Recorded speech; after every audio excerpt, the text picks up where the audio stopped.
Hey everyone, I forgot to switch this to English, so okay, so I'm gonna start my stream today, and I'll try to start posing this week, and then I think I'll start doing the heads, well, more details on the heads, and like putting more hair on top of it, and trying to get some like cloth designs or some designs onto the model. So I'm looking at the reference, and I'm like currently considering I was in the middle of like thinking about would it be a scythe she's gonna have or a knife, and I came to the conclusion that scythe could be a different character, and then this character could have a knife. So currently I'm thinking about a knife, maybe twin knife, so double knife, or a big one-handed knife, I guess. Bigger than the two ones. So, well, if it's too big, it's not gonna be a knife, but yeah, you get the point. So, yeah, let's get posing, and let's see. I'm not gonna do a complex pose for this one. I think it's better to have a simple pose and then do some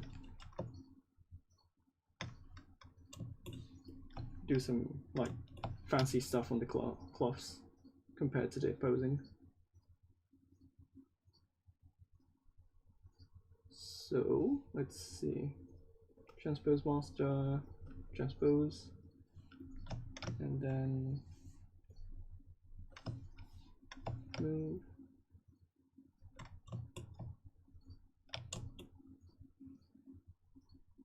I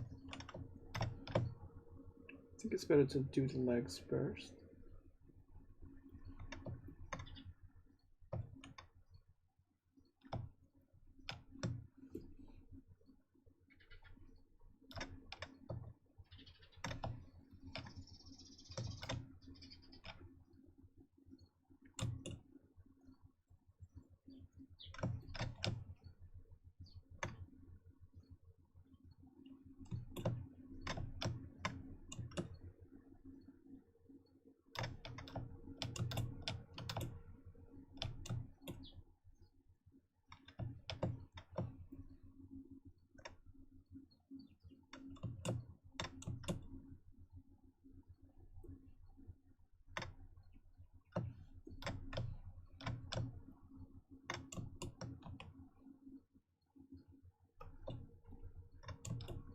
Could you guys hear me fine?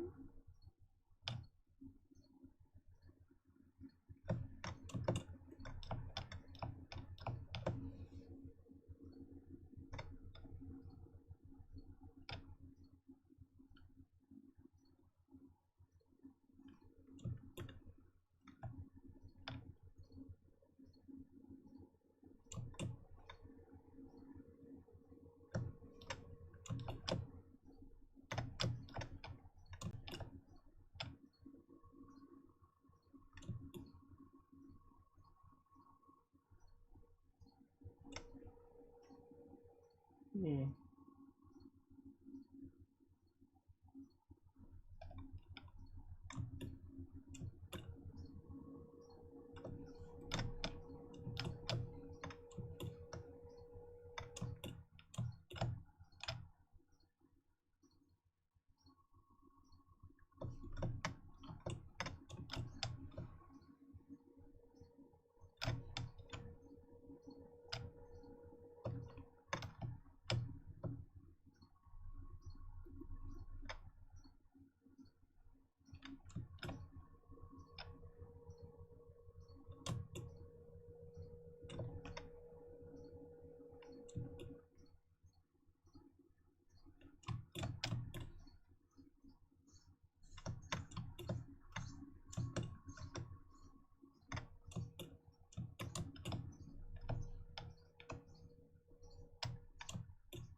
I should move the chats on the side monitor.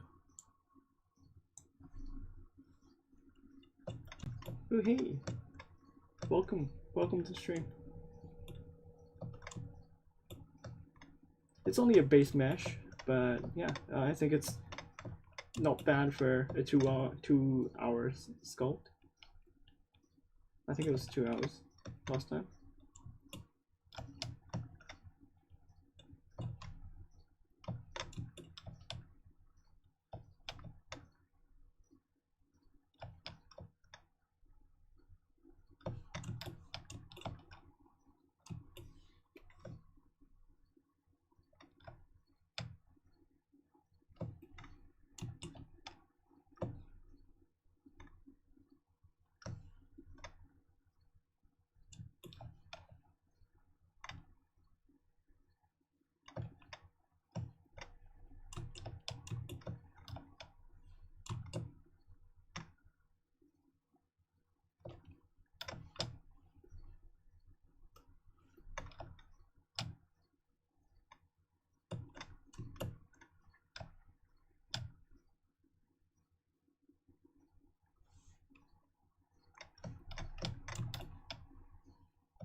I'm currently thinking about the pose, but I'm not sure if like standing still is the answer. So I need to think about some pose.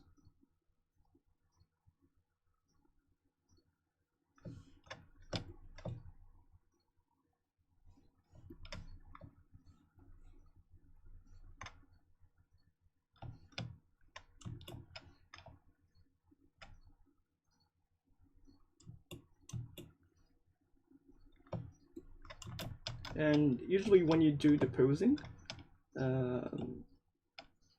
if this part of the like shoulders and the hips are totally straight, it's gonna be really weird. So usually you wanna have some like counterweight happening, like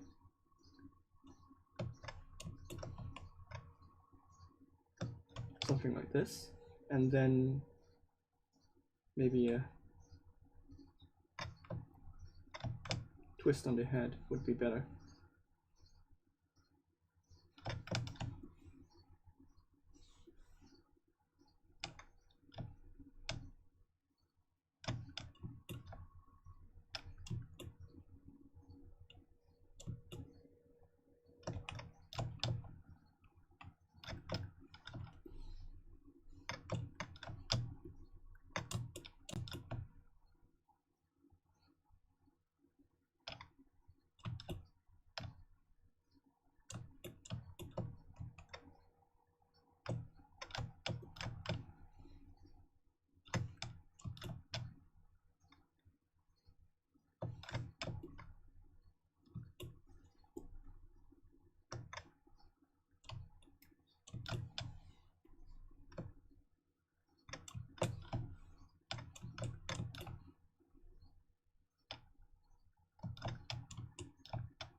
If you have any questions related to ZBrush, feel free to ask.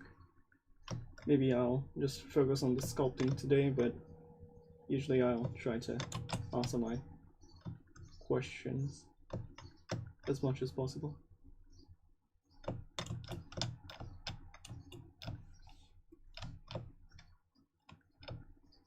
Have you thought about the hairstyles of the characters? Not yet, but like I have a rough idea of like what kind of like stuff I want. But it's not confirmed yet, so it really depends on what kind of like pose at the end she's gonna have.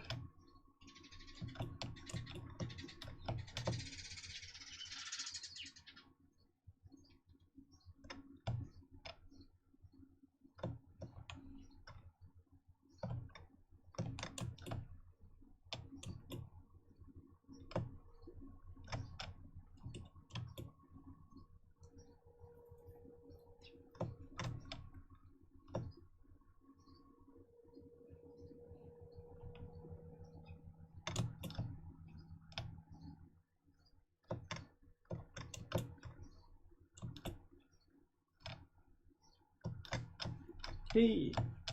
Hey, welcome.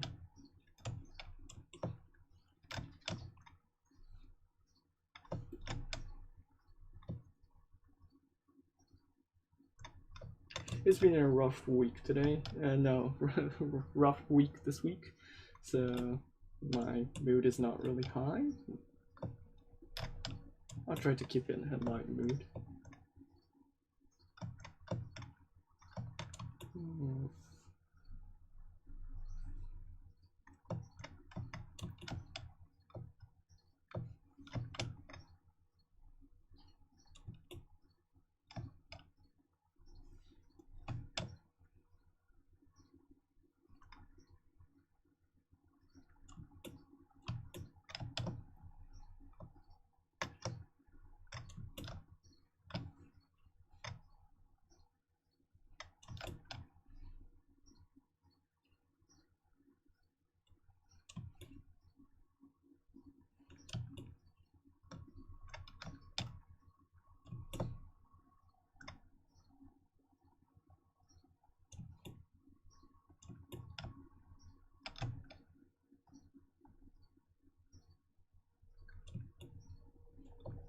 Yeah, I haven't followed up on the Kiryu Koko related stuff, but yeah.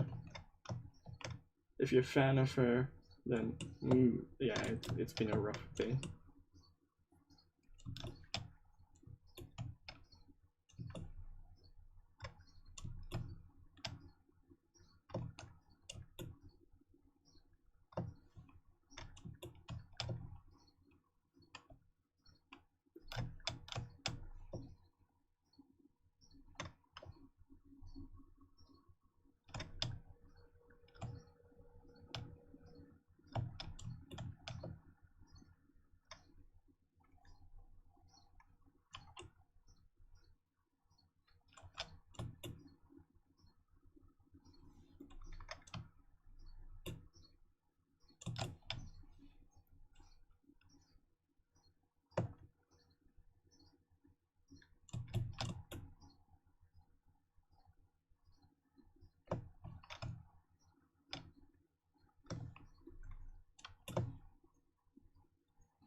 Usually I get a lot of questions related to posing, so if you're wondering how to pose, this is how to pose. Basically, just masking and then using Gizmo 3D to like rotate the positions. Nothing too hard or nothing out of the ordinary.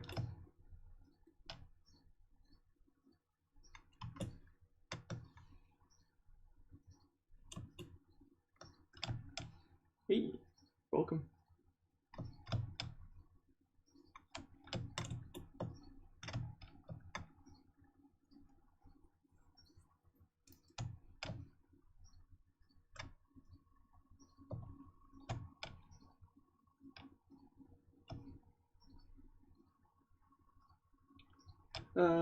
It's like for me, it's easy for me to pose because you don't really have so much parts or like subtools to move around, so I can like go on like easy posing compared to the late posing afterwards. It really depends on like the person you're sculpting or like the parts you're sculpting. And since I don't really have any like hard symmetrical parts, so I'm gonna try to pose this earlier on, so I have a better idea of like what kind of like pose I can do or what kind of like pose I should do.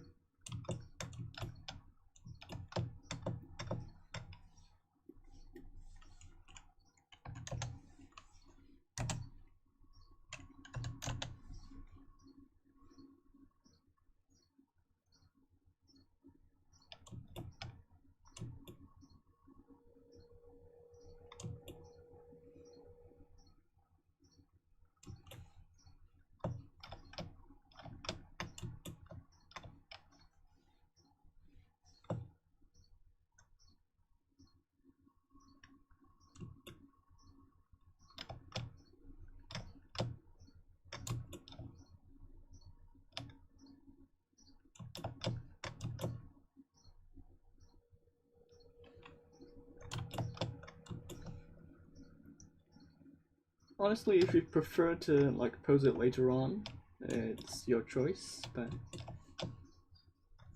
in general, it's better to pose it earlier on, so you have the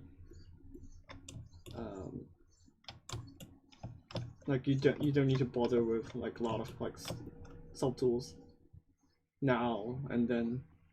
Like for example, if you have a hard surface and then it needs to be symmetry, and then you want that symmetry to go through, and then you want to keep those kind of like symmetry,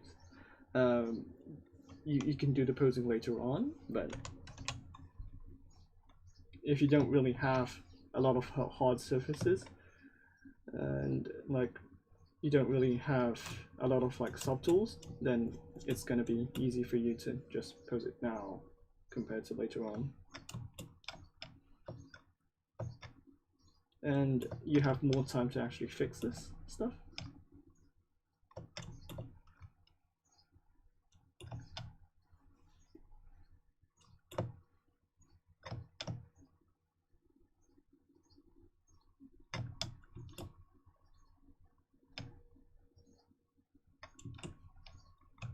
Is it better to use an IMM brush or masking extract sculpt from hair?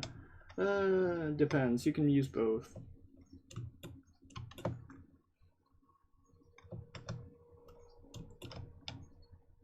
I prefer to use IMMs, but if you're getting a better result on the IMM brushes or masking, it really depends on what kind of like workflow you prefer. I just prefer IMMs, but both are valid use of like making hairs. And also you can use Z-spheres as well, or you can just use the IMM to like insert a sphere and then just like move it around, so you can use everything.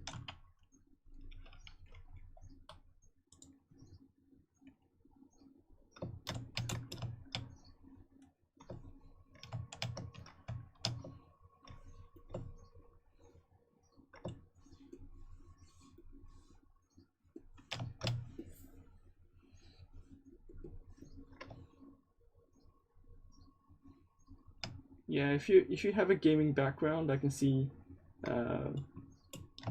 why it could be odd to see people posing right now. I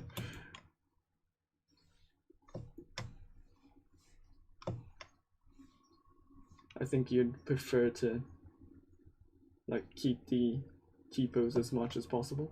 But for me, like having a T-pose and then having a really symmetrical face, it kind of like kills the characters. Like it's hard to see the characters like expressions without posing, so for me it's gonna be really hard.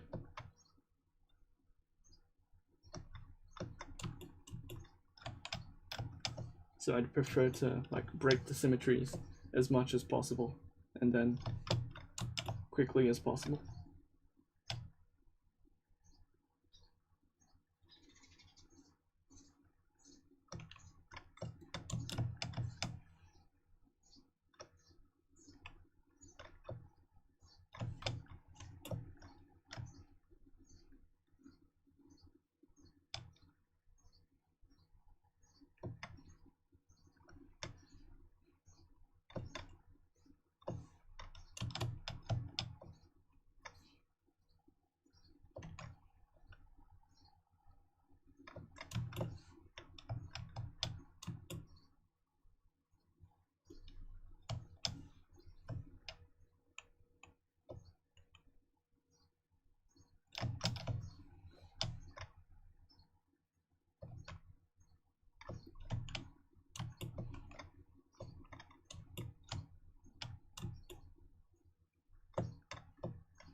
Hmm.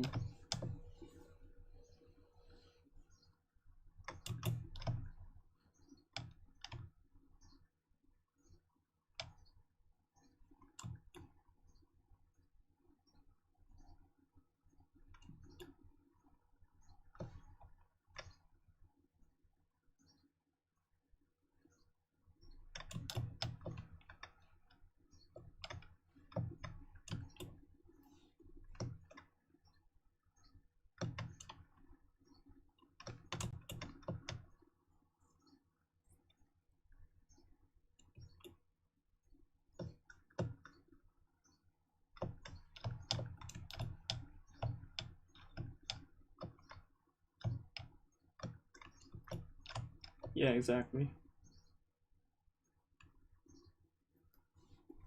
You have more freedom at the beginning.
Hmm.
I'm not sure if I should hide the arms because currently you can't really see them from the front. So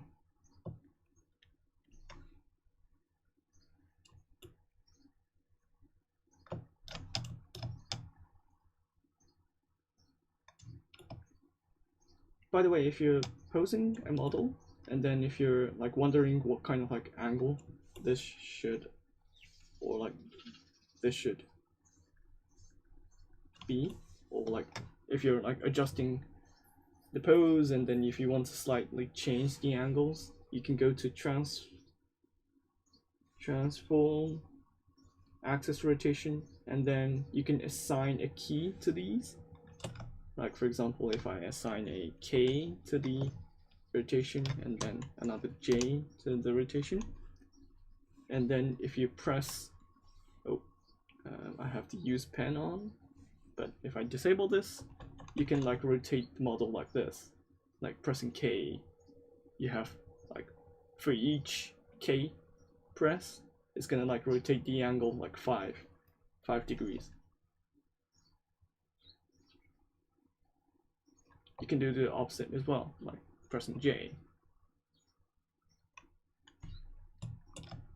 And also you can use, like, if you're even if you're tilted like this,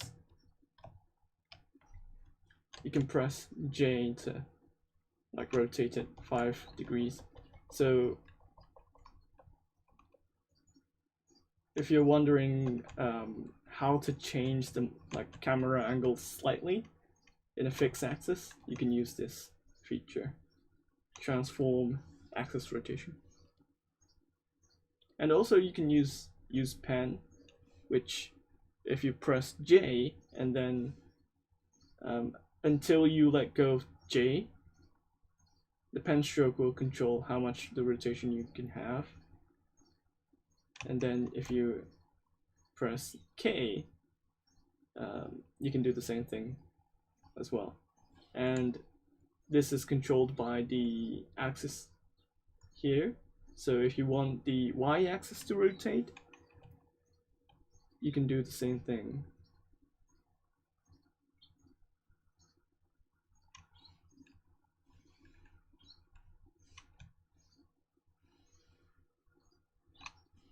And then if you want the z-axis to rotate, and then if you want the x-axis to rotate, yeah, so you get the picture.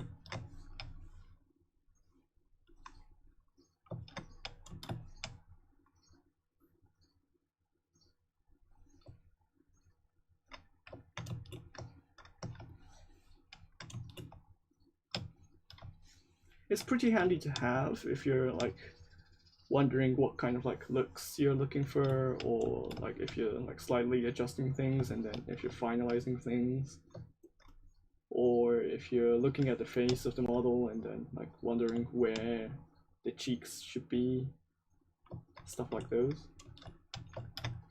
It's handy for those kind of like users.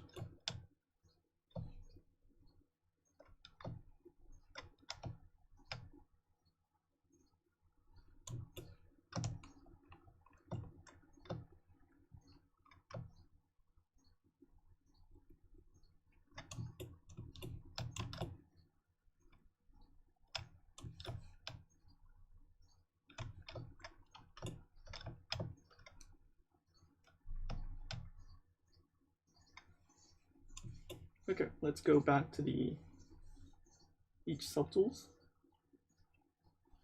and then maybe adjust the eyes slightly.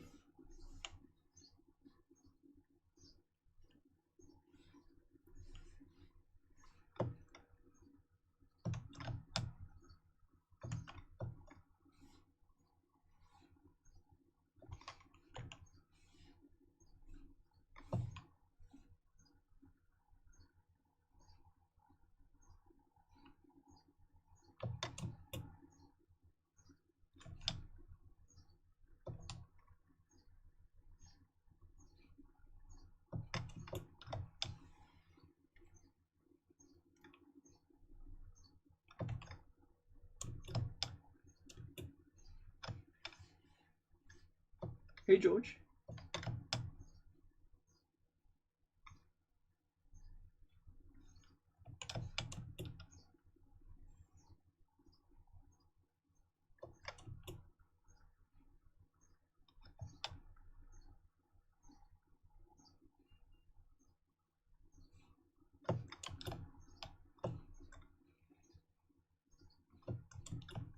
Hey Peter. Doing fine. It's been a rough day, or a rough week for me, but yeah, I'm doing fine.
Usually after the pose, you're gonna like change the models anyways. So unless you're like, if you want to like keep your hands symmetrical or something like that, it should be fine.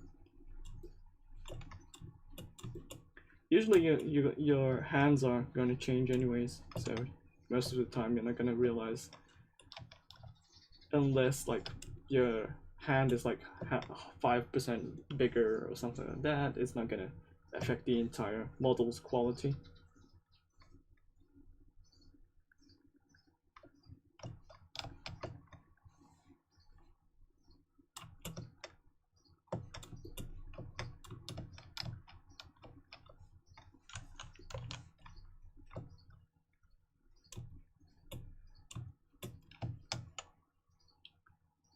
Do you think taking 5 minutes break after every 20 minutes you work can make a difference? Yeah, I know a couple of people doing that kind of stuff. Like for example, they take a 5 minutes or 10-minute break for each hour or something like that. Some people do that for like keeping their momentum going and not like burning out.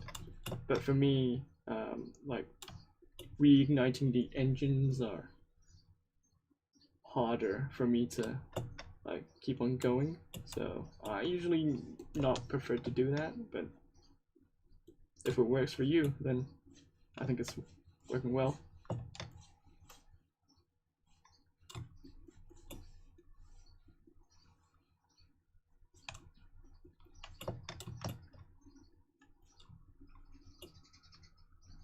I see a couple of like illustrators doing some like methods like that, like putting a clock next to you, and then I see one case where if you do 45 minutes of work, then you can take 15 minutes of break or something like that.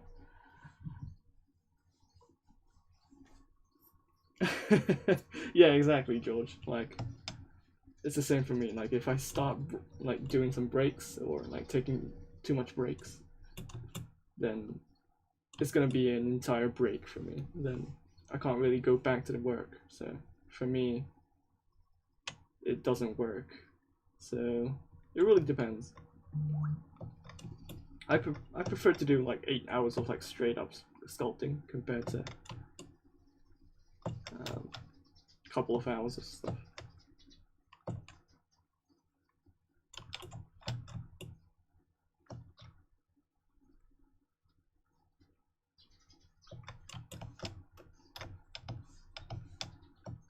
Well, my casual sculpting, like I do 4 hours of like sculpting, then take lunch, and then taking 1 hour break, and then usually going back to like 4 hours of sculpt.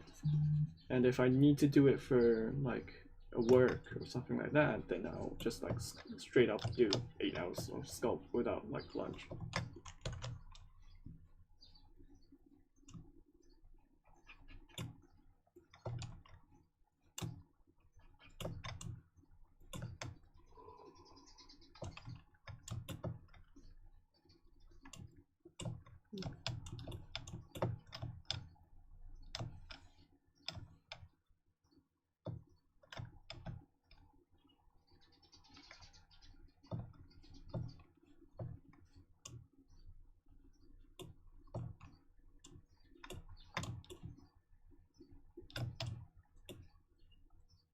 I know there's a couple of like applications where you can restrict your access to some websites during your like preset time. so you don't really get distracted, and like you can keep production values up. But for me, like I used it for a while, but it didn't really work. Like I kept going back and forth between like tasks, and then during that task, like I had to access a couple of sites, and then like I had to keep going back and forth between like using that on and off and stuff. It was just like taking more time to actually going back and forth to like switch it on and off.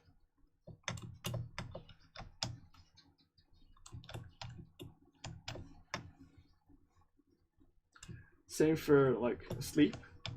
There's a scientist talking about the latest like research in sleeping, and he recommends like waking up for each like 2 hours or so, making that effective compared to like 8 hours straight up sleeping. And he was like talking about like people should sleep 2 hours a day in intervals, and then trying to like keep that kind of like cycle going. And I was like, I can't go back to sleep if I just woke up. So yeah, people prefer to have like weird methods for each person. So I don't know if it's gonna fit you or not, but you should find your way of like sleeping or like working. Yeah, if people start recommending me like 2 hours period, like 2 hours cycle of sleep, like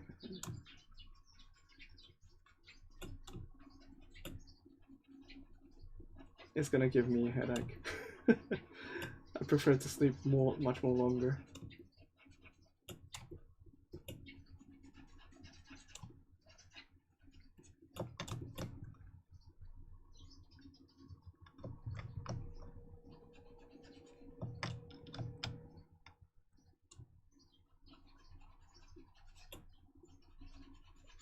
Yes.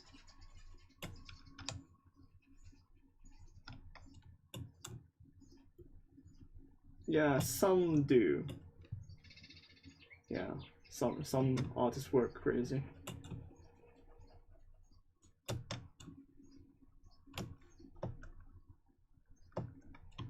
Like for example, usually weekly updated manga is not really a healthy option for a lot of like manga artists. You need to come up with a plot, you need to do the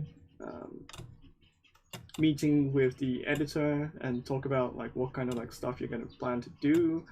You need to do the actual drawing, and then you need to like finalize the product in a week. So you don't really have the time to like procrastinate, I guess. So you don't really have the time to actually play around. So some people are really quick with their drawings. Some people take too much time on their drawings and then get really fatigued. Some people don't really trust assistants. For example, mangaka Togashi-san, who's the Hunter x Hunter,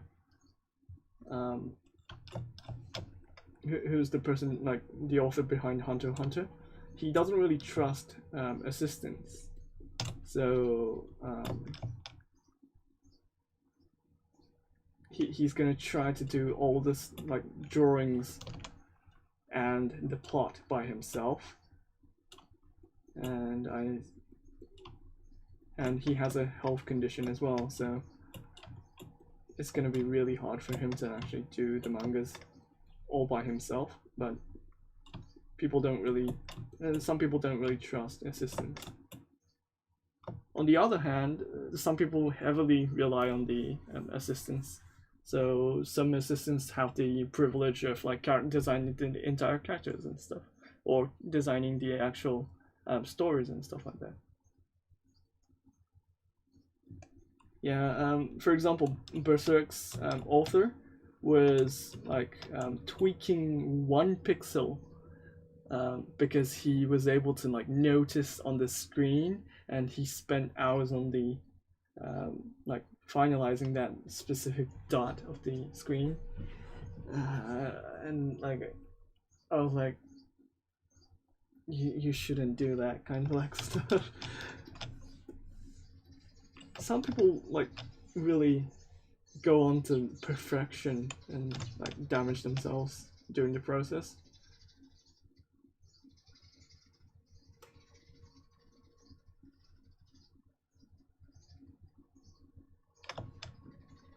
Yeah, especially like on a 4K screen, you can see every dot, and like I do hear a couple of like artists like spending too much time on the higher resolution, and they don't realize that it's not gonna be able to see on print.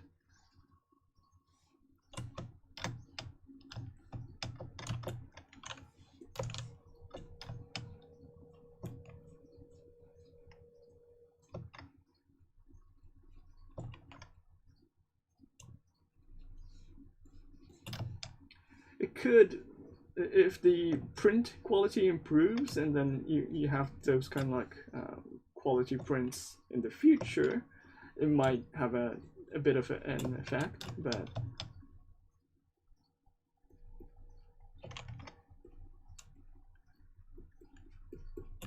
but usually it's not gonna get noticed. So spending the additional hours to actually perfect the pixels, or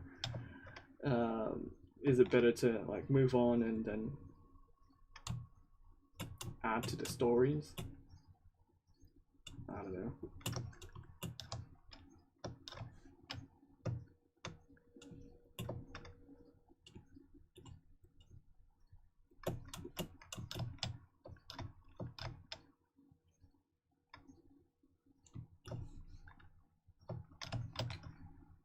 Well, if you're successful as a manga artist, then I think you have the like power to overcome the publisher's opinions. But if you're a guy who just starting out, and then you don't really have a fan base, that's not gonna happen, because you don't really have a say compared to a guy on the back of the publisher's side.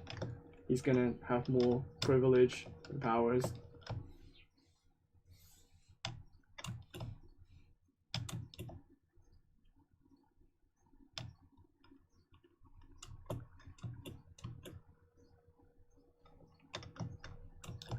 So that kind of like stuff only happens if you're selling well, and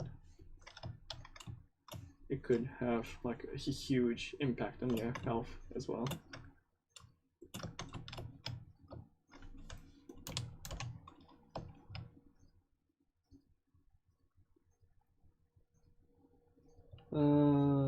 Yeah, recently they have an official app. I don't remember the name, but yeah. I don't usually buy manga in digital, so usually I buy them in physical form, or I just read the comics. So I just buy the single manga comic books, not the actual weekly stuff.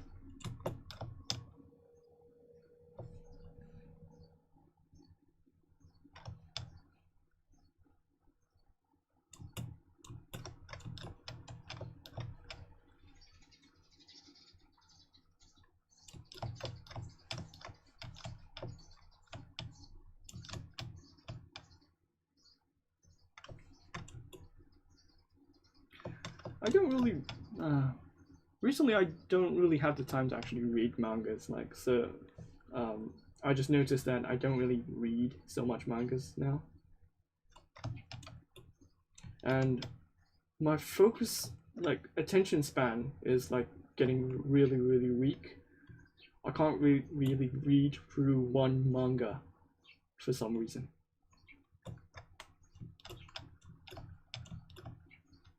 I noticed the other day I was like reading manga, and then I was like fiddling around with a phone next to me, and I was doing both at the same time. So yeah. No, that's a bad thing. It's not amazing.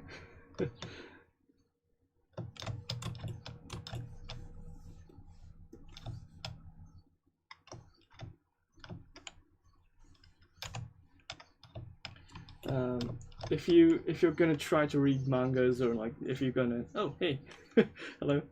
So if you're gonna try to read mangas, or like if you want to like focus on one task, it's better to focus on just that task compared to like working on several stuff at the same time. Like currently, if I'm working on a task and then I start like, I have a bad habit of like opening up YouTube for some reason. So if I'm working on a task or like working on an artwork, and then if I start like opening up the YouTube tabs, it's not a good sign.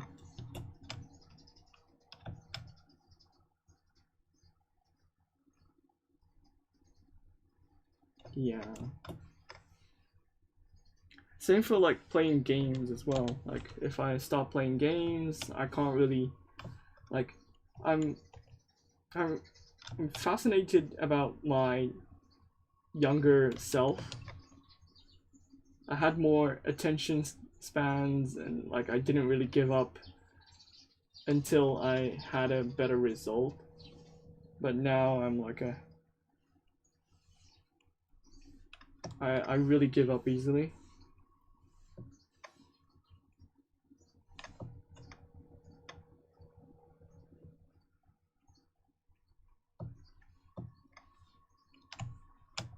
And for me, that's sad because like I want to finish the game, but like I keep on like buying new games and not finishing them.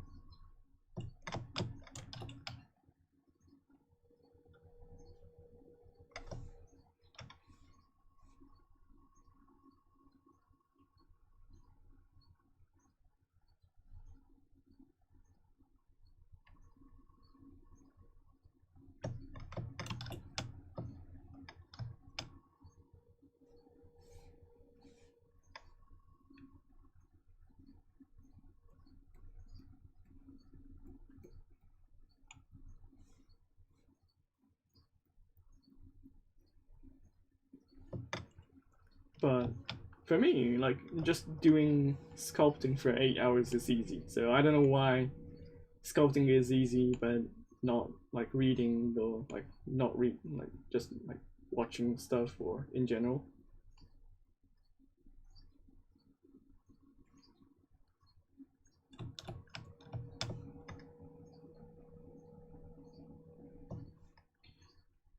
It's really easy to develop bad habits to your life. Like, for example, I started to like notice that I'm like watching YouTube videos while I'm eating things. Like, for example, eating dinner, eating lunch.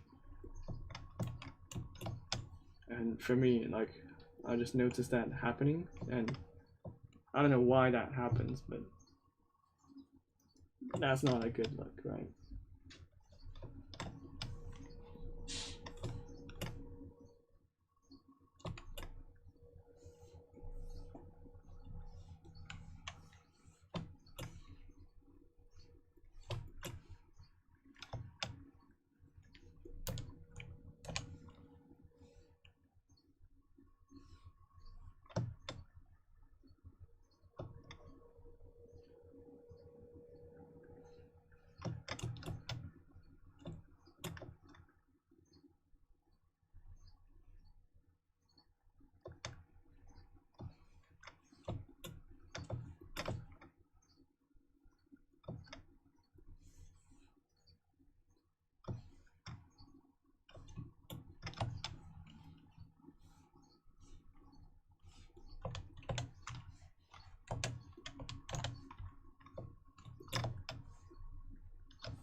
Can I call it done then?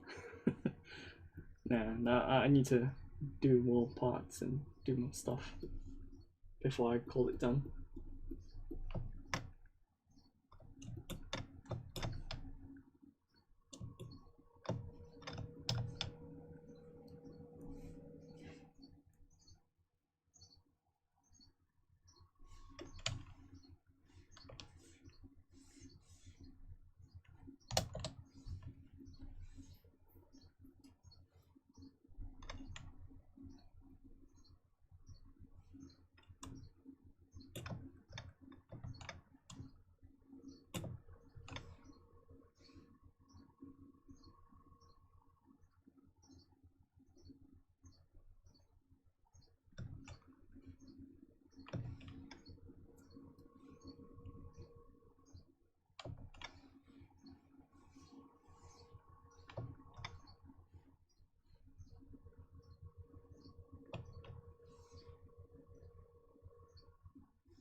Modifiers, curve mode, size fine, RGB.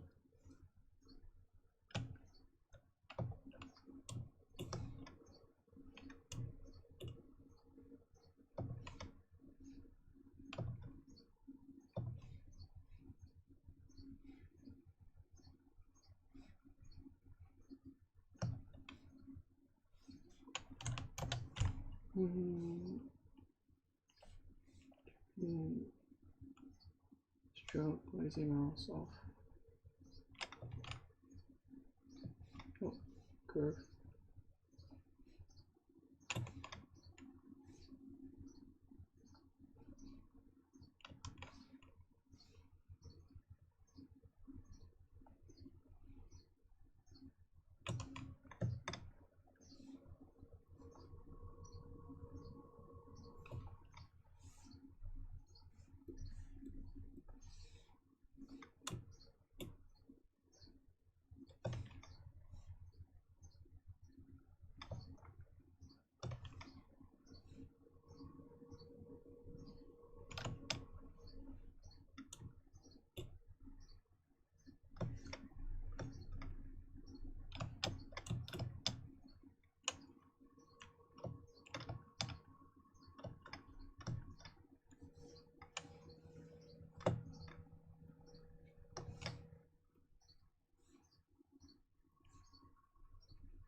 Usually you can like determine or like you can estimate how the highlights are drawn, and then you can pretty much estimate what kind of like character or what kind of like age when it was drawn.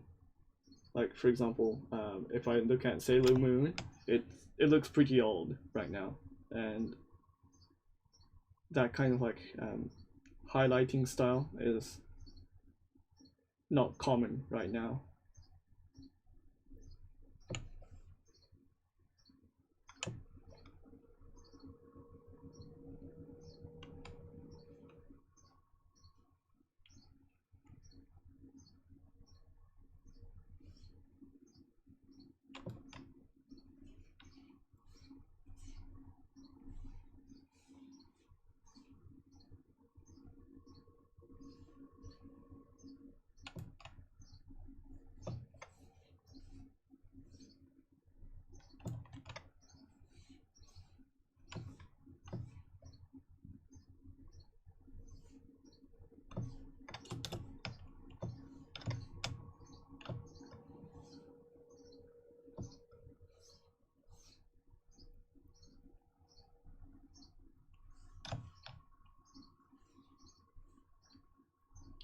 You can like find a couple like comparisons between like the 90s, the 80s, and the 70s, and the aughts, and the recent like 10s.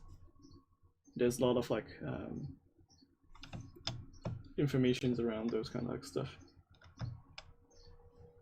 How to avoid looking old, or how to avoid looking too much on a specific era.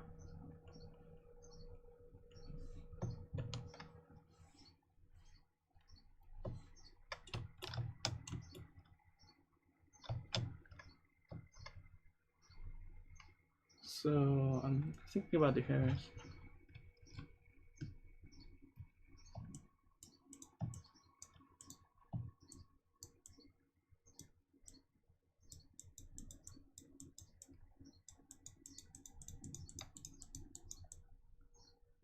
We did twin tails last time, so I'm currently thinking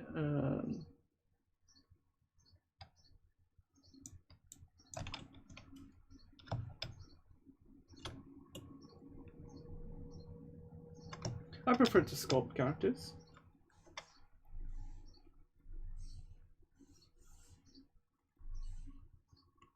Let's see.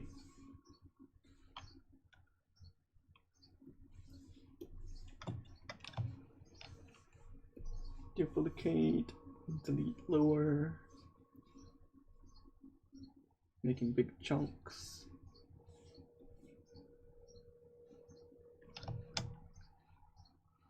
Split. Split almost, delete. And maybe using depth closest.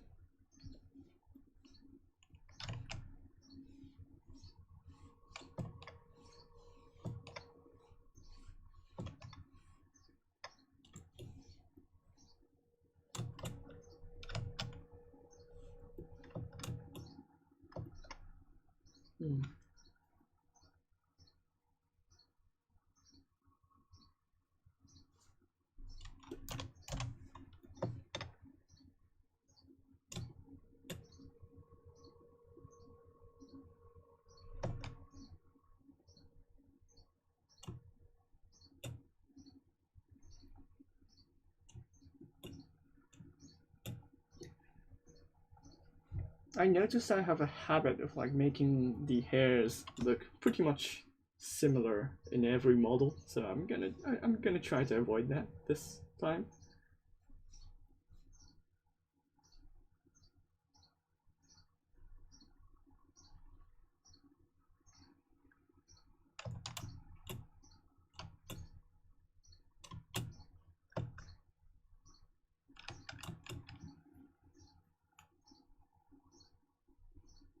Well, kind of like anime hairstyles is it is pretty similar, but it's not gonna be totally similar. It's not gonna be the exact same for each character.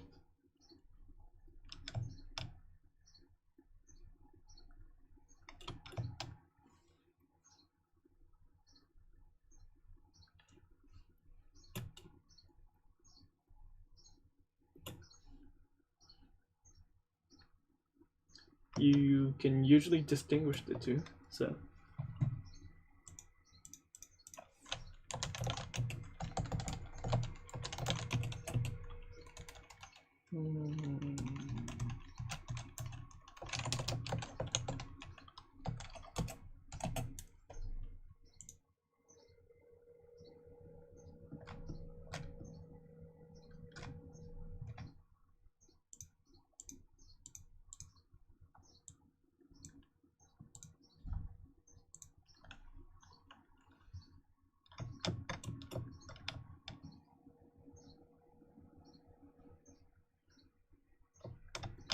yeah, there's a Claymore fanatic in Thomas' channel.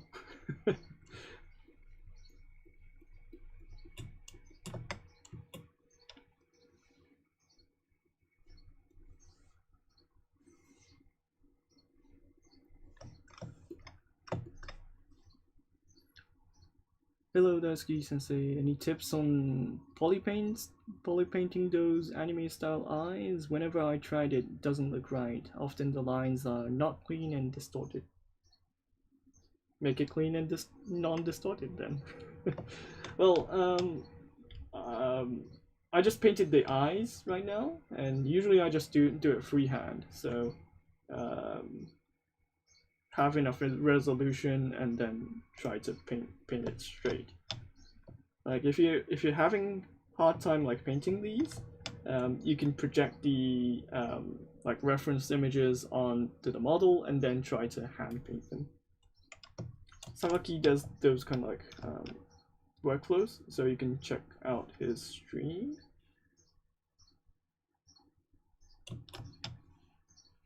I don't do anything complex, so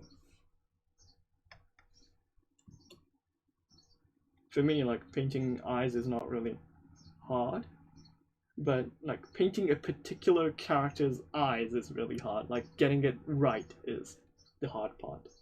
Like just painting or like painting to look good is not really that hard.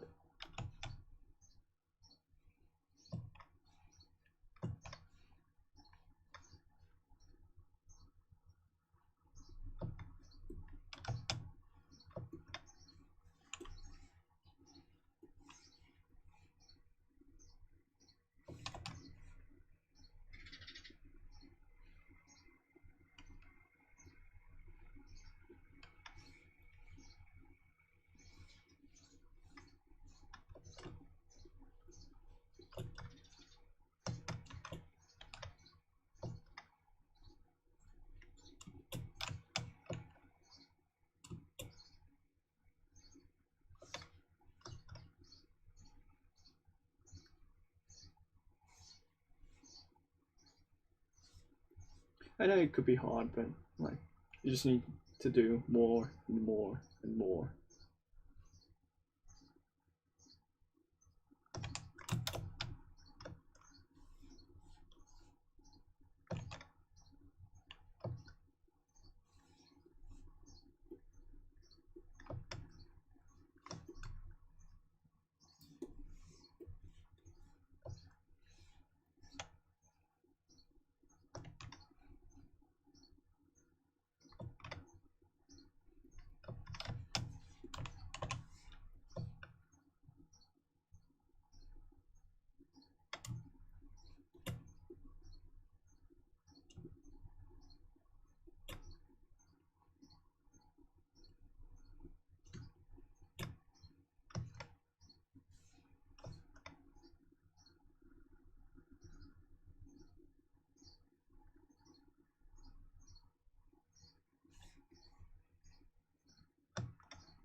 I don't know if you can hear on stream, but there's a bird tweeting outside of my window constantly. So like you can hear them like tweet tweet tweet tweet tweet tweet tweet tweet tweet tweet in the background.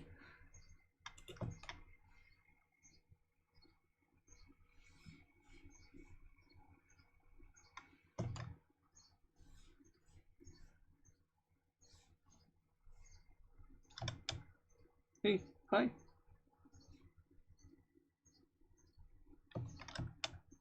Really?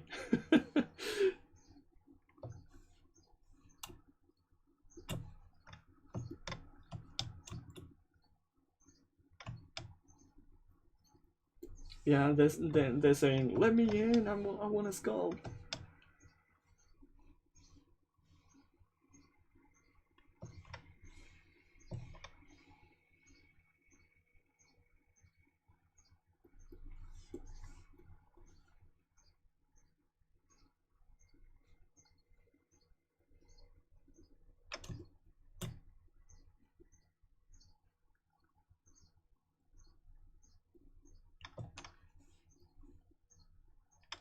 I have two windows. I have one on this side and one on that side, and the bird is on that side. And usually after lunchtime in Japan, the birds usually go on this side because there's a river next to it. Um, usually the windows get like knocked sometimes. Like the bird is like constantly annoying me.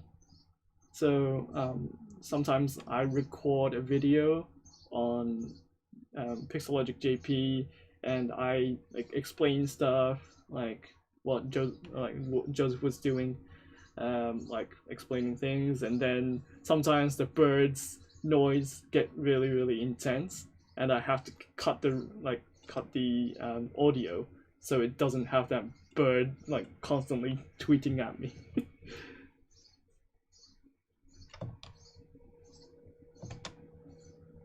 It's now getting intense, right? So.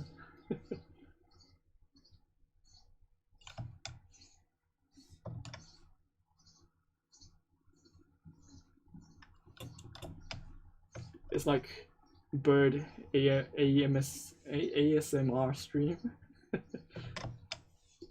with me constantly laughing.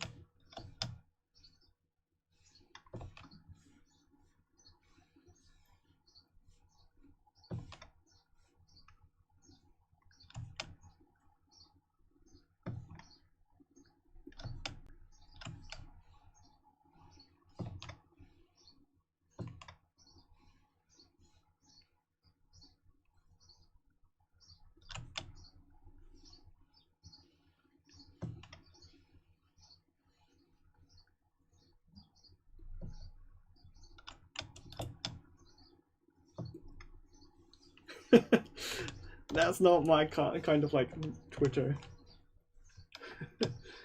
That's not my kind of like birdie.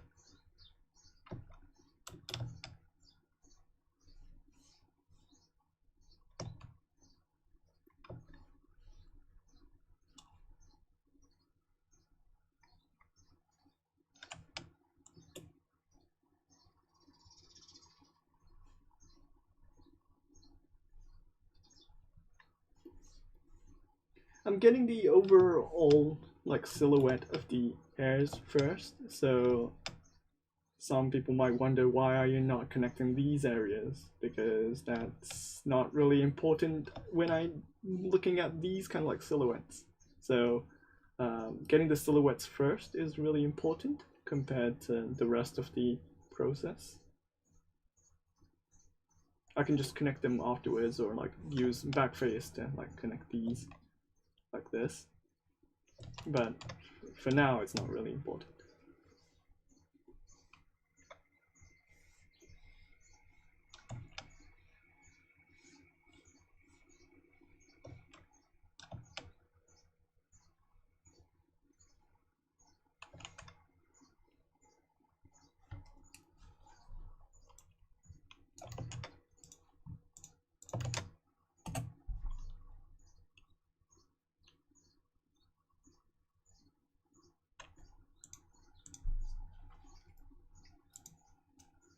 Hmm. Maybe high up in the mountains then.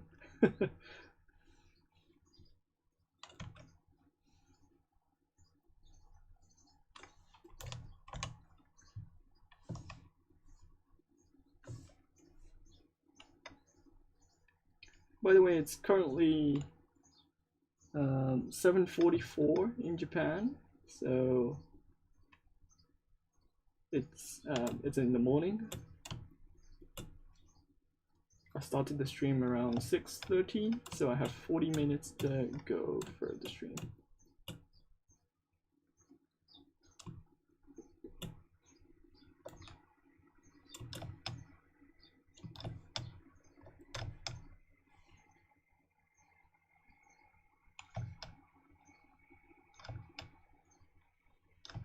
It's nice to see the discussion about GarageKit starting to go on the right side over here, or at least seems. Yeah. I did get a couple like responses about like I did get a person who's like who was saying, "Oh fuck you, we don't get the garage kits over here, it's unfair," and stuff like that, it's pricey and stuff. Oh, I'm like, oh come on.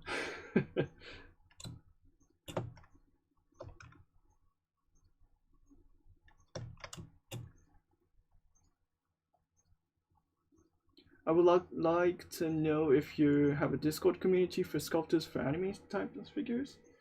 No.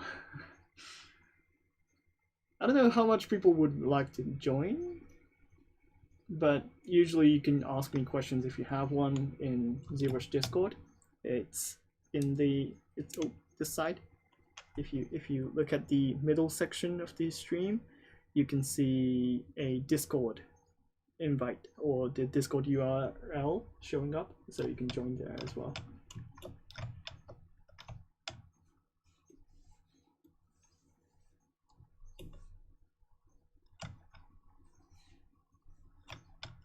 So do you demodel the person in static position, then make them to do the pose and straight up sculpt the pose? Yeah, usually my process would be that. I don't go into details with T-pose because my main sculpting workflow is for 3D prints and stuff. If you're doing for games, that's not the workflow. Usually you want the entire model to be T-posed and then get the details and then pose afterwards. But for me, getting the T-pose is not really important compared to game models and stuff like that.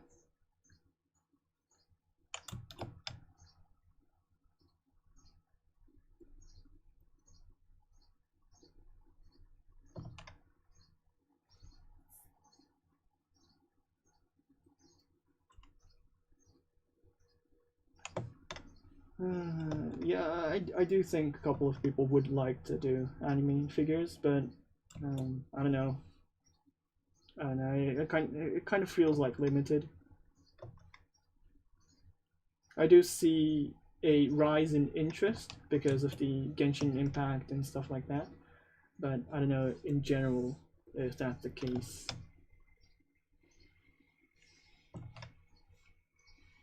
I do know there's a lot of like interest in like toon shading and stuff like that.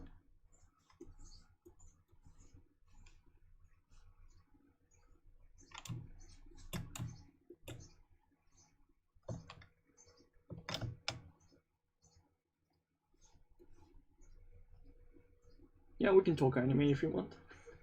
But usually, if you have any ZBrush related questions, feel free to ask.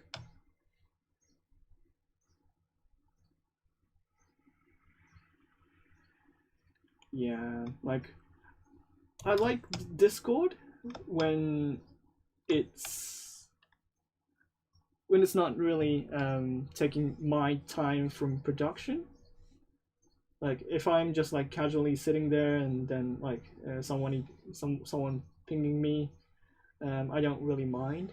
But if I'm like doing some like production stuff or like making models and then people pinging me. It's really annoying as hell. So it really depends.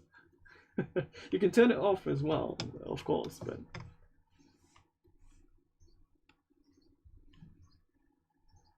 you feel missed out if you don't really respond. So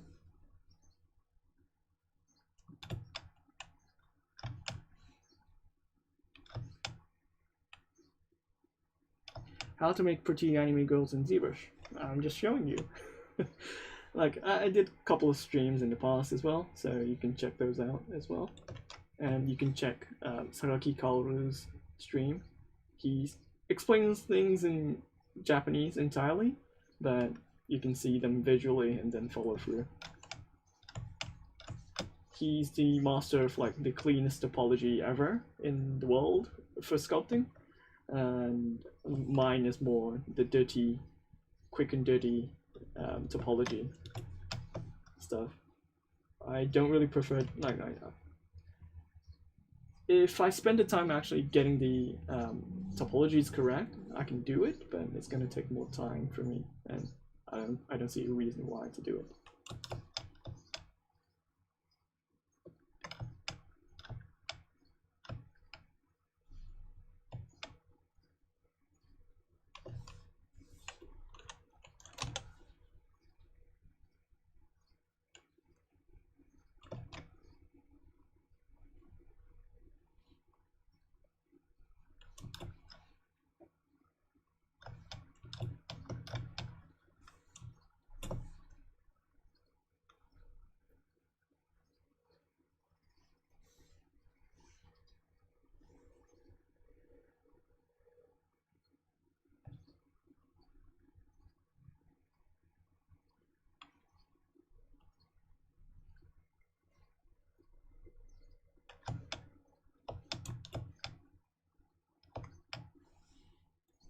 I do have a couple of references, but I'm not really like reliant on those kind of like references right now.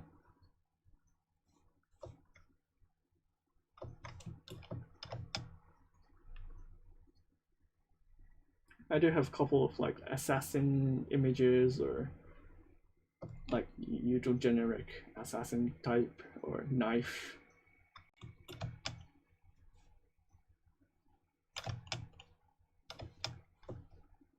And a couple of like dark elf images, but that's pretty much it for now.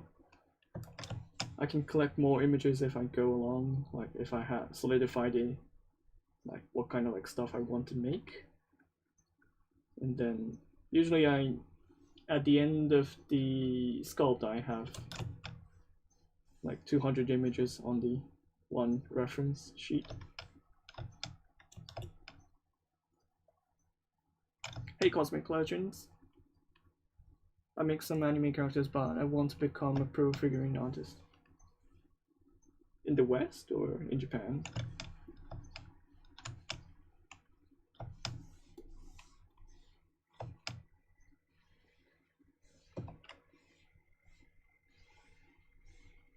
I don't know, like how much demand there is for Western markets to make, like Western artists to make Western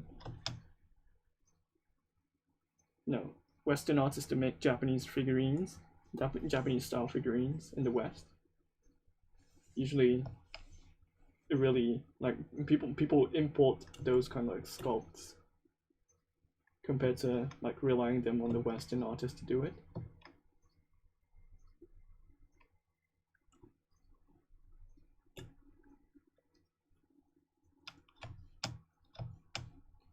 How is Joseph doing? Joseph left Pixologic. It's been a couple of months now, I guess. He's been busy working with game development stuff.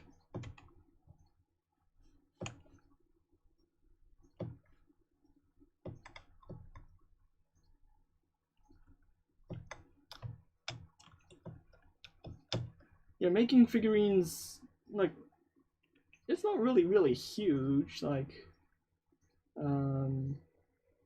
it's hard to say, like, it's not a big market, but it's not too small, like, if you know one guy, you can connect to a lot of people, but it's not too small enough that you can reach to the end and stuff like that. It's not that easy to go. Like,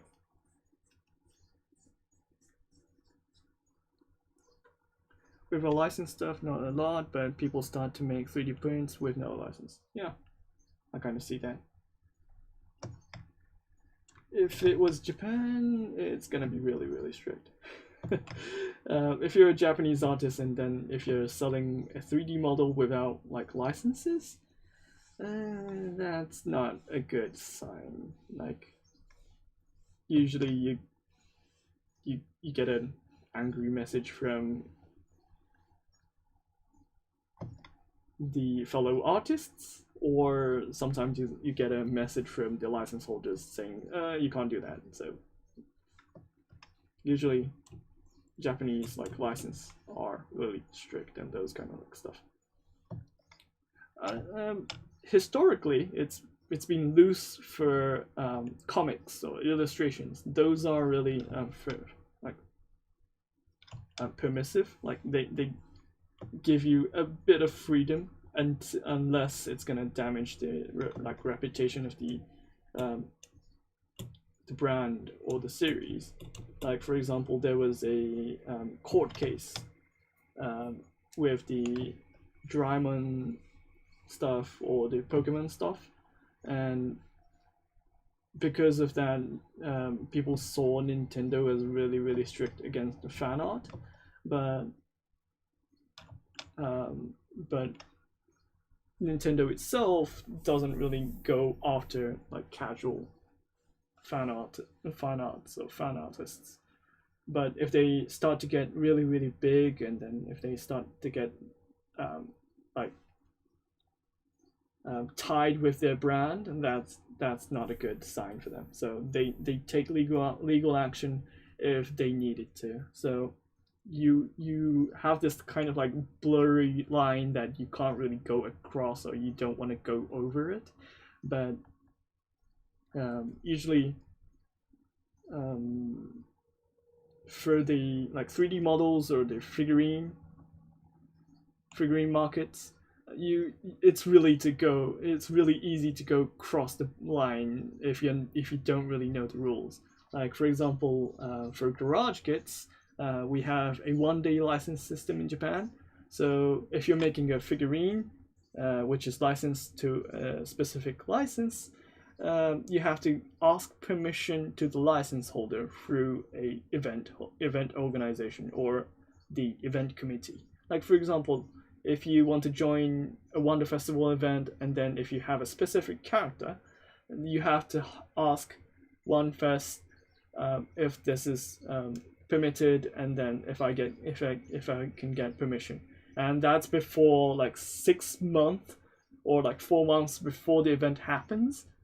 And then you need to fill out the form. You need to like specifically pay a fee for those kind of like stuff. I can't really disclose the amount of the fees, but you need to follow those kind of like protocols, and then you're able to like publish the garage kits. So those kind of like stuff exists, and if you don't know those kind of like rules, I know a couple of like artists who started to sell a figurine, like unlicensed figurine, on Yahoo auctions, on the auction sites, and they got really they got into trouble because other artists said that's not really how it goes. So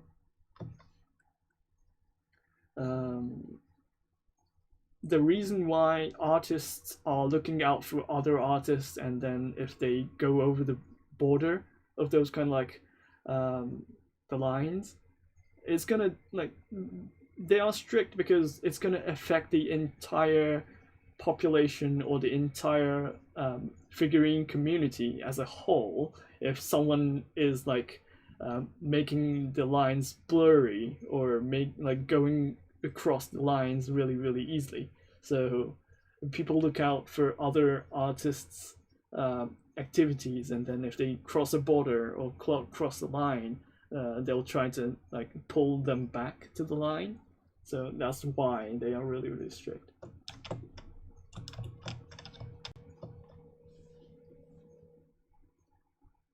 But that's because they had a history of those kind of like the license holders being generous and then being forgiving. If you ask for permission, they will usually try to give you permission unless it's specific. Unless it's a specific publisher or a license holder, which could be known as really, really strict. Like, for example, if you ask permission from Nintendo for Pokemon stuff for Wonder Festival, usually you don't really get a yes. You don't really get those kind of like answers. Same for Dragon Ball stuff. You don't really get permission for making Dragon Ball figurines for Wonder Festival. So those kind of like restrictions exist.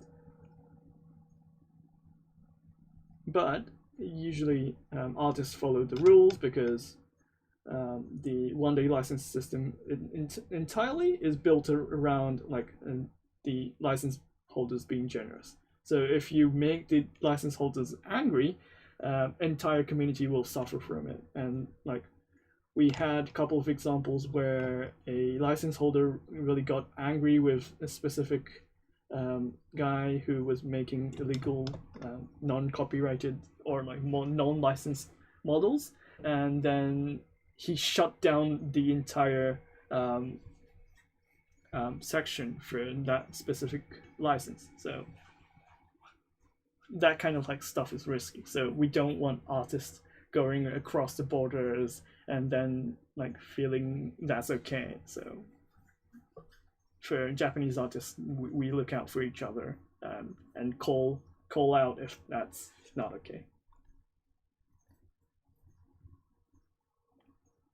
Yeah, it depends on Fate's franchises. So we had one case where if you ask the animation studio to give you permission for a, I think it was Fate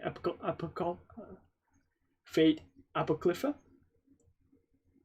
and if you ask the anime studio to give you permission, they don't really, they say no. But if you ask the original company Type Moon to give you permission for Fate Apocrypha, they give you permission. So you kind of have those kind of like situations where one license holder would say yes, one license holder would say no. And usually animation companies and the original license holders have a different kind of like licensor agreement and stuff like that. So they have a separate kind of like policy. That kind of stuff exists. And like, for example, like Shuei publisher is really strict on their licenses. But if they do an animation and then the animation company is friendly with those kind of like fan arts, and if you ask the animation company, is it fine? They give you permission to do those kind of stuff.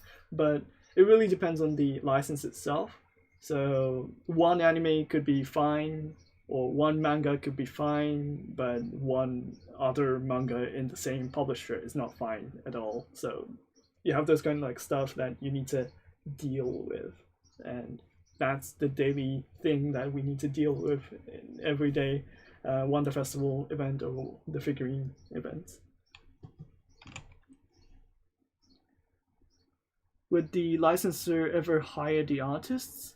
Usually it's not the licensors who are hiring the artists. Usually it's the figurine manufacturers hiring the artist and then asking the license holder if they could make the figurines or manufacture the figurines, paying them the fees. So it's not like Disney is making the figurines. They ask the manufacturers of the figurine manufacturers to make the Disney figurine characters and stuff like that. So it's the opposite. So the manufacturers ask the license holders.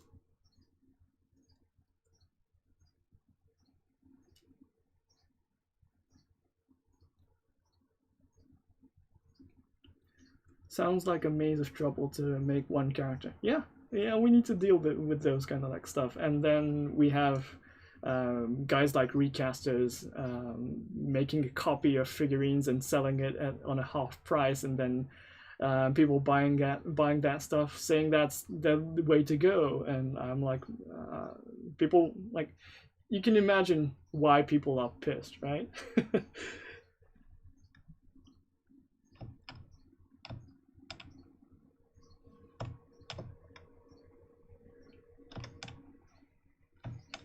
Yeah, 1/4 for 1/3 of the price, and then they don't need to deal with this kind of like problem of like asking licenses, or they can sell whenever they want if they feel like it, but we have to sell it in one day on event locations only. We can't do any online sales. There's a couple of licenses where, like, for example, Evangelion is really forgiving for fan art. So if you ask the license agreement, they will give you permission to use that for 1 year, is my understanding. And then you can sell it on online shops as well. Like, for example, if you have a booth account, you can sell it on there as well. But usually that's not the case for every licenses. So most of the licenses will just be able to sell on 1 day, or they will say no entirely. Yeah, so I had a couple of cases where people think the recast fake price is the legit price compared to the original, and so people were complaining about, oh, why is it so expensive compared to this? And because that's not legit.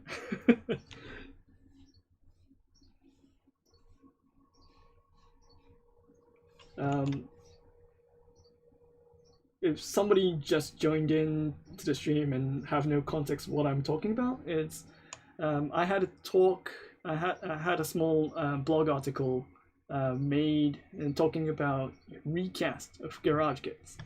Recast of garage kits is basically a illegal version of your copy sold elsewhere without your knowledge, and it's really common in garage kits, and it's like, I don't know why, but it's widely accepted in the West, and I don't think it's really nice for the Western community to like rely heavily on that. And I summarized the situation in Japanese, and since most of the Japanese like figurine artists doesn't know about the Western community or how widely accepted it is, so it was a bit of a shock to them, and the blog article got like 400 retweets, and yeah, it was a big deal. So that's what I'm talking about. And then like there's a couple of people who are really pushing the agenda, or pushing the recast to be okay in the West. And for Japan, that's not really like, in Japan, if you talk about recast, you're kicked out of the community really easily. Like, that's a no-no. That's a huge no. Like, if you start talking about recast, your artist life or the artist career is ended. Like, it's boom, done. Get out of here. But it's widely accepted in the West, and it's a huge comparison. Like, and usually the narrative is getting twisted a lot. Like, for example, a lot of people think it's the right price for like if you see a 5,000 yen kit, like $50 kit, and people think it's really people think that should be the price for every kit, but if we start making the kits at that price, nobody's gonna make any revenue or like even any cent of like revenue. So yeah, those kind of like stuff exists, but yeah.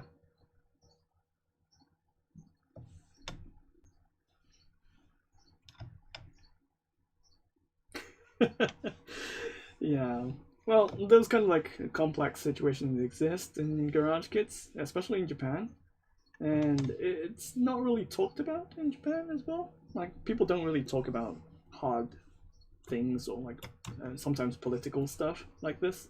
It's kind of like controversial.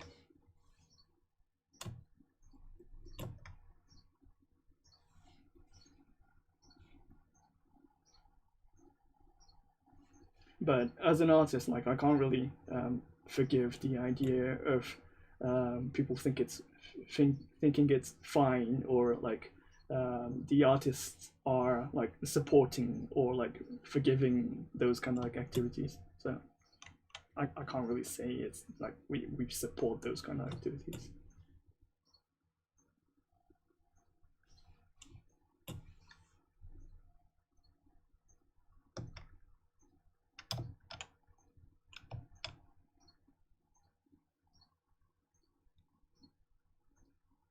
Hmm.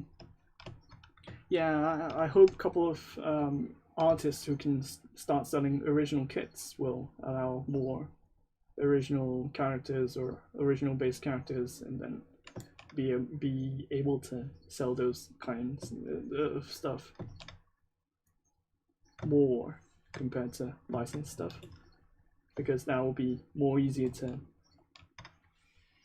like sell on the West, or like don't need to deal with the license holders like huge hurdle of like being accepted to be sold on online and stuff like this. But those kind of like situations are really hard. It's not going to change in one day, so I'm hoping it to be changed, but I know people don't want to change or risk change, because if the license holders say no, it's going to be really easy to shut down, or it's going to be easy to get rejected. So I understand people might be really scared of that kind of like situations happening. Why do anime girls' face look the same? They have a bit of a template around. Like for example, if you follow a trend, it's gonna be look in a similar way, and if there's a famous trend going on, you try to replicate that trend, so it's not gonna be really different from that trend. 3D print to avoid the expensive delivery and tax import.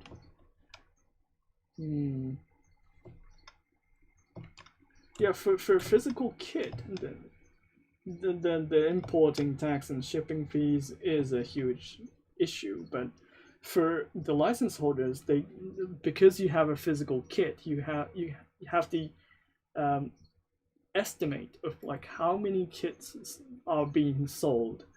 And for the license holders, they don't want to have their like characters going out of their hands, or letting the fan art being sold like to 20,000 kits and stuff like that. It's not gonna be like that. They want a bit of a control over what kind of like amount it's getting sold, or if it's not gonna go outside of their hands. Like for example, if they want the characters to be non-sexy, and then the fan artist like go ahead and make some really sexy stuff, and then it's gonna be a trouble for the license holders. So one example I think I can talk about is Madoka Magica. Madoka Magica's like skirt had to be like you weren't able to show the underwears underneath her skirts, so you had to fill the entire skirt with frills and stuff like that. So the license holders only accepted those kind of figurines to be able to be produced when those kind of like this status is met. So you have to fill the entire skirt with frills, and that's the only way you get permission from the license holders. That was one example, and a couple of other license holders will be strict about what kind of like paint you use. One example is, I think it was Nanoha series, and Nanoha had a really strict painting policy, or how the models should look, and they ask you to follow those guides as well. So you have those kind of like strict licenses as well as really, really loose ones, and it really depends on the license holders. Why would anyone sexualize anything? It's the internet.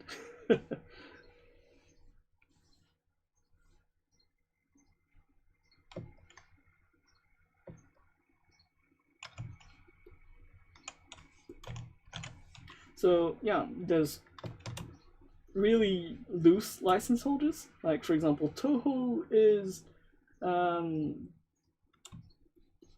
you guys may know Toho Project is really loose on their licenses, and some people say it's free licenses, but it's not really a free license. And they have a guideline we need to follow, and then if you don't follow the guidelines, you're not gonna get permission from the Toho Project's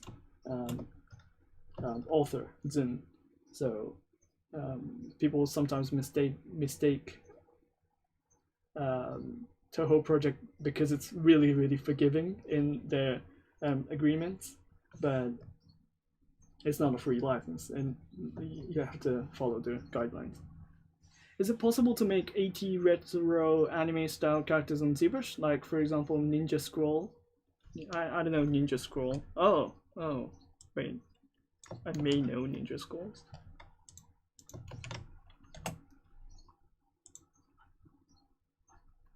Yeah, I think it's possible.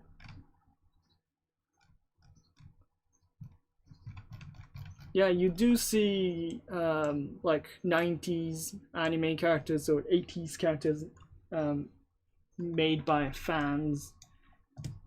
Like for example Sailor Moon is one example. There was a artist who was making Sailor Moon with the older style, like eyes and stuff like that. For me, it's a bit harder for me because I'm not really the person who's making those kind of like style of art. But it's not impossible to make. You can make it. Like it's gonna take a bit more time, but yeah, you can.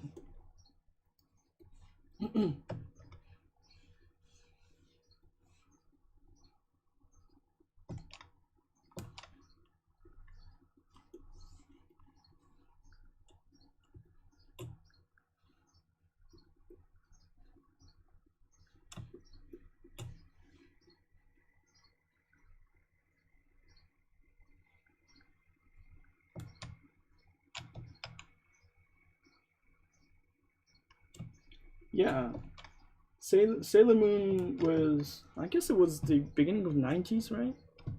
It's the same period as the Evangelions. Wait,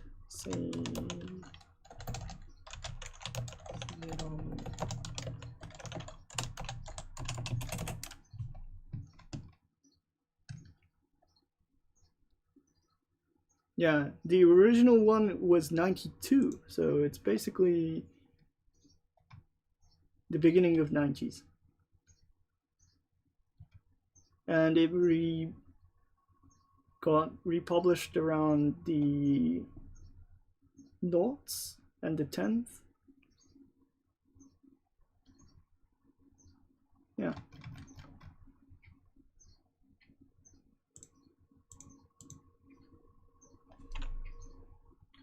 Kadokawa is hard on license because they look to check on the Western market and internet stuff like the Bookwalker.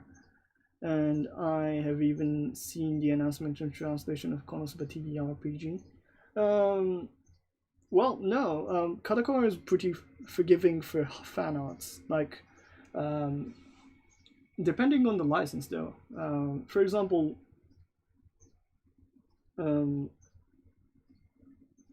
the license, like for example, what I'm making in my personal time, I make Toaru series.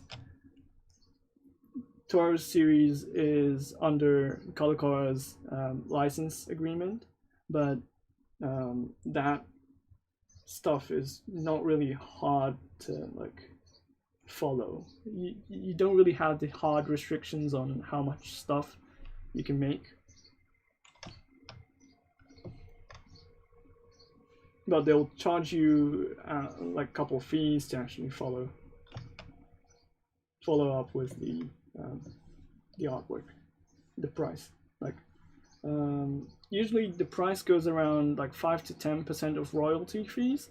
So for example, if you plan to make a kit which is gonna be like 20k yen, and you're gonna have to pay 2,000 yen for per kit. So even if you haven't sold the kit itself, you have to pay for the kit. So for example, if you make 20 kits and 2,000 yen, no, 20 kits, and then you want to sell them for 20k, so you need to pay them 20 times 2,000 yen before you even sell any kits. So you have to pay 40k yen, basically $400.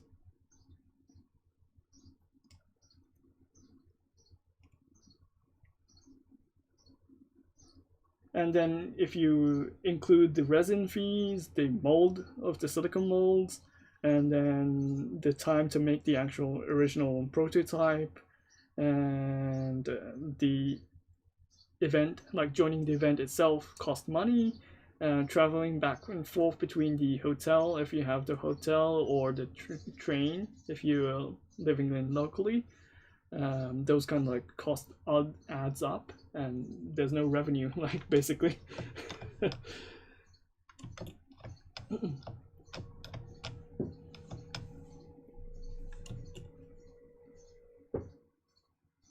The 3D art style of Appleseed 2014 Vanquish or Final Fantasy Advent Children has a name, or is it just 3D anime? You don't really have a name, yeah.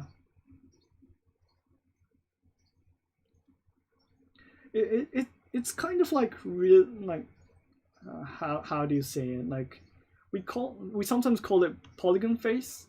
Like for example, if you look at Dead or Alive series, those kind of like style of faces are really popular, but we don't really have a specific name for it.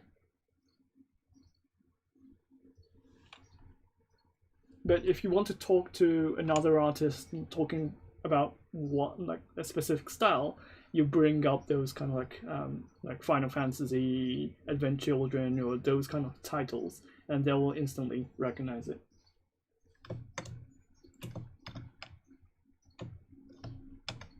Yeah, so basically if you have a drink with the artist after the event, then your revenue is basically gone.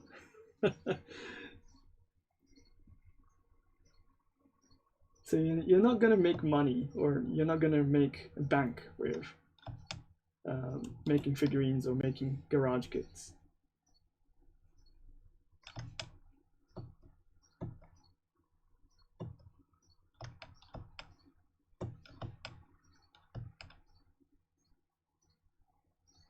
And I know a couple of people who justify recasts would say otherwise. And they'll say, oh, the artist is making enough money, so why can't we just go ahead and make recasts or like buy recasts to justify it? But it's not the case. Like, nobody's making bank.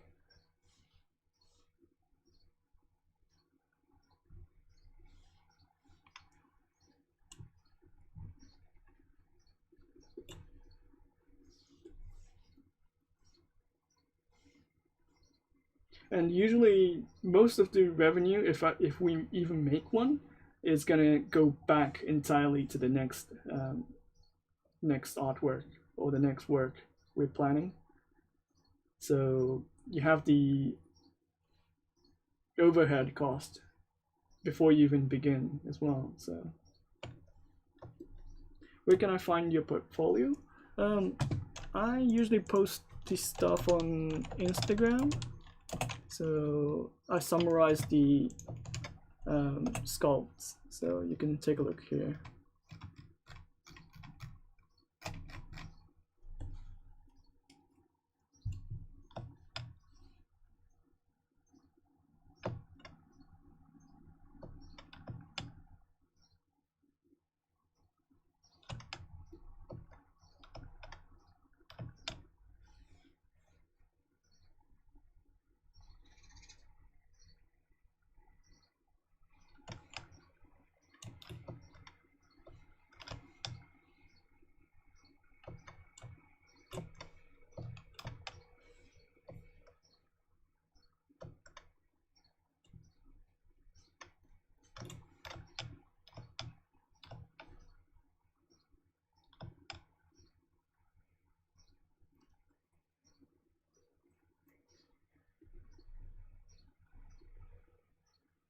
Well, if it's for like, if it's a company which is like chasing profits, it's more easier to make money because the license holders know they are a revenue-seeking organization because it's a company, right? So it's not a fan art. Like, every company has to make money, so they already know they have to make money. So it's not really hard for the manufacturer side to make money, but they're not gonna make bank for each figurine. Unless it's a really, really killer figurine. So one example I think I can talk about is Good Smile Company's Madoka Magica.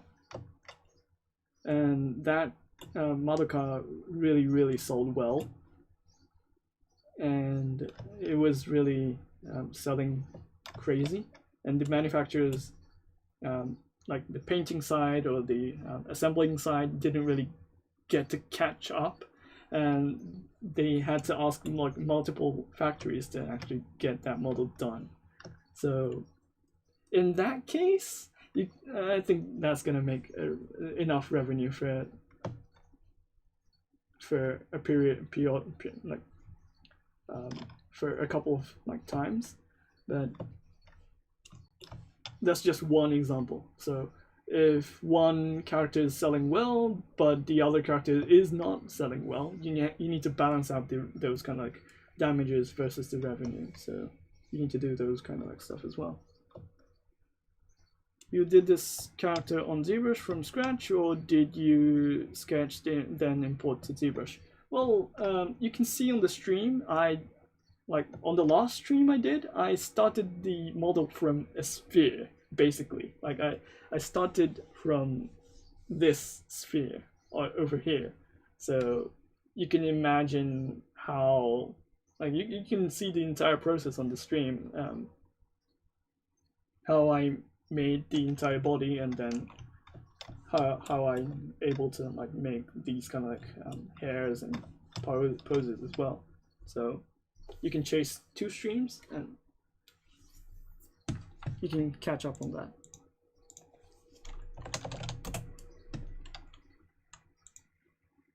I'm trying to like explain the process, but if you don't know what I'm doing, or if you have any questions, you can feel free to ask.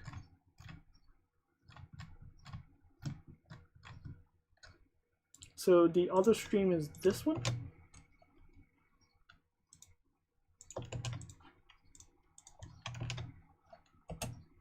This one. And the current stream will be archived, so you can watch my archives from here. I think it's the URL you're watching, so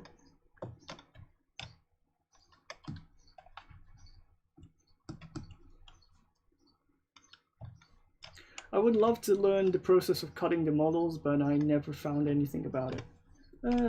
Usually I just use the slice curves. So the process would be like, let me save this first. Delete lower, and then like delete the subdivisions first, and then make a line like this with slice, and then split the two.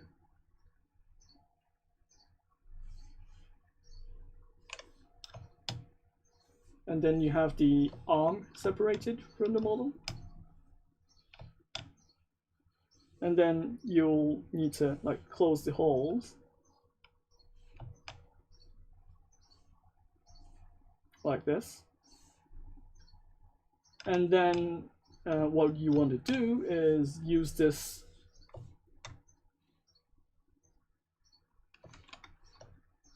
close hole polygroups to like control the shape like this. Make it flat as well. And then you'll need to use the live boolean to eat into the surface like this. And that's basically how you do it. You add the cube as a key as well, and then you get the results.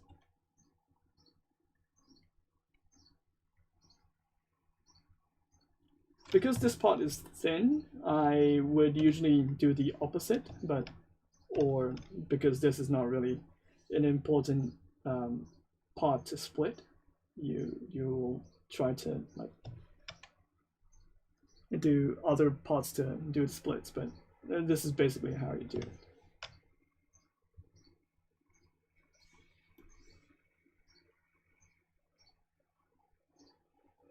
Yeah, Saki did a stream about that kind of stuff, and if you're interested, he's explaining things in Japanese, but you can visually follow it, and then if you have any questions, let me know.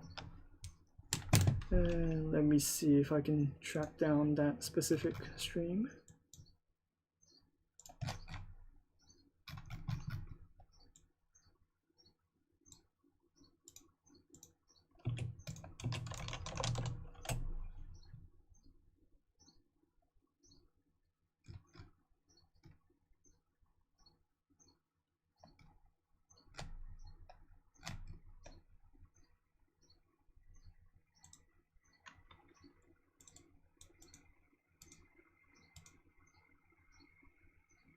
Yeah, so if you watch the stream, he's gonna do the entire split.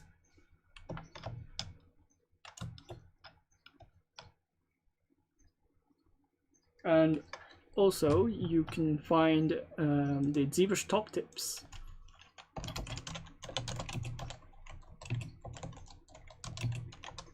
I think it was Ayman Akman.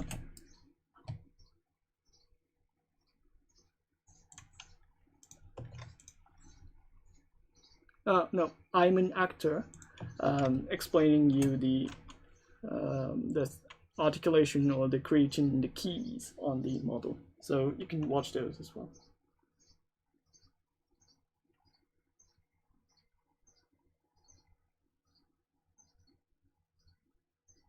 yeah, you need to like combine the hairs and then think about where to split by polygroups.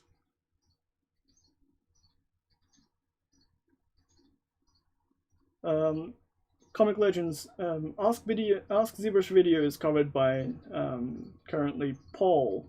Paul is doing some streams, so he's basically answering the Ask ZBrush questions from Twitter on live. So that's what he's doing.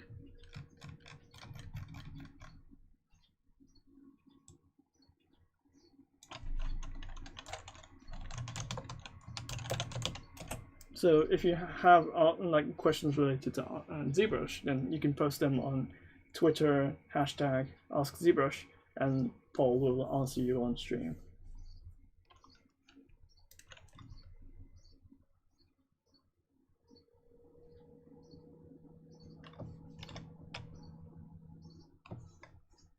Stream is sometimes better because you can ask questions live if you're not certain, if you don't really follow the instructions, and if you have any additional questions, you can ask them on the fly. And additionally, it's not going to take us so much like recording times or like redoing the stuff. So usually it's time effective and cost effective, and it's really nice for people to interact if they have any questions. What is better, buying ZBrush on a disc or buying it digitally? We sell ZBrush digitally, and then as a backup, we sell the digital disc. No, we sell the disc as a backup, so we call it a backup disc. So you're gonna buy ZBrush digitally, and then in addition to that, you can buy backup ZBrush disc, but usually you'll buy the digital download for ZBrush. Speaking of splits, how parts pieces is normal for GarageKit? You mean how many? Because I saw crazy amount. It really depends. Like, it depends on the complexity of the model. Like, if it's like, for example, if it's simple like this, you're not gonna have a huge amount of parts. Like, you're gonna have like 2 or 3 parts, and then you're basically done.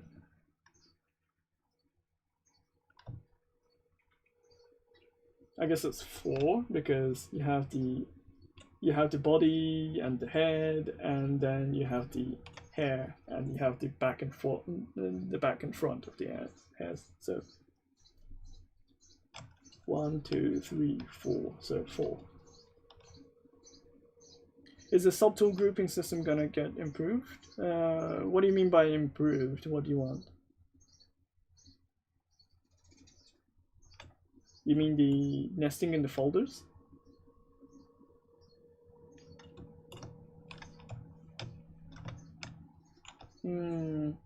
Yeah, I know there's a request for those, but it's sometimes hard to implement those. So if we add a folder like this, and it's gonna take up the UIs, and then if we have additional folders, then it's gonna additionally take much more space, so it's gonna get confusing.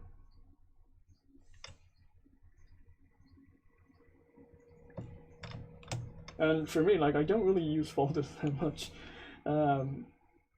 After the folders got introduced, and then after it got like a certain amount of time, like, I went back to not using folders that much. Like, I use folders at the end of the process. Like, if I have, like, for example, if I have the hairs entirely split into like several subtools, but that's pretty much it for my use. Like, I would like to like just go back and forth between one subtool and another, and I don't really need to go back and forth between the folders that much.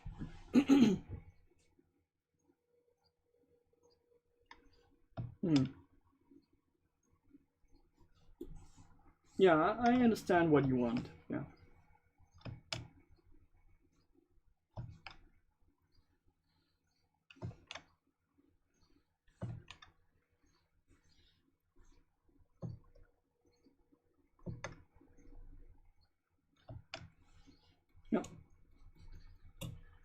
Okay, so it's already past 8:30, and I already did the 2-hour streams, so I think I need to finish because there's another person who's after me. Let me see.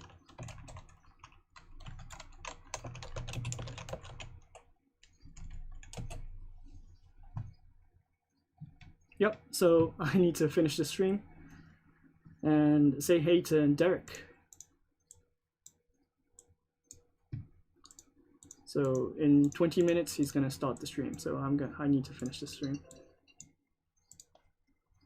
So hope you enjoyed. Next stream I'm gonna start making the cloths because it's gonna be cold. Well, thanks guys.